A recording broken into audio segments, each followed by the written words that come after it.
మామ కల్కి final trailer అయితే వచ్చేసింది భయ్య.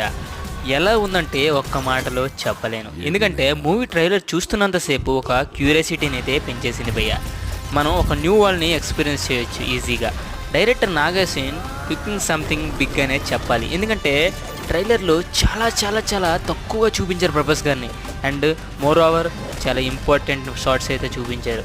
ట్రైలర్లో వచ్చిన లాస్ట్ షాట్కి అయితే నేను ఫిదా అయిపోయాను. మూవీ మొత్తంలో బుజ్జిని మాత్రం గట్టిగా యూజ్ చేస్తున్నారని అర్థమవుతుంది. మూవీలో అయితే చాలామంది ఇమ్మోర్టల్స్ ఉంటారని తెలుస్తుంది. మెయిన్గా అశ్వత్థామగా అమితాబ్ బచ్చన్ గారు, పరశురాముడు గారు రాజేంద్ర ప్రసాద్ గారు, కల్కిగా ఇంకా మోరోవర్ ప్రభాస్ గారు ఉన్నట్టు తెలుస్తుంది. ఈ మాట ఎందుకు అన్నానంటే లాస్ట్ షాట్లో బైరో ఈజ్ డాడ్ అండ్ హీరోయిజ్డే కల్కి ఇన్ న్యూ అవార్త. అక్కడికైతే పార్ట్ 1 అయితే ఎండ్ అవుతుందనే అర్థమవుతుంది భయ్య. అయితే పార్ట్ 2ని మరి ఎలా బ్యాలెన్స్ చేస్తారు, ఎక్కడిని దాన్ని ఏ రకంగా మళ్ళీ తీస్తారనేది తెలియదు. ఇలాంటి వీడియో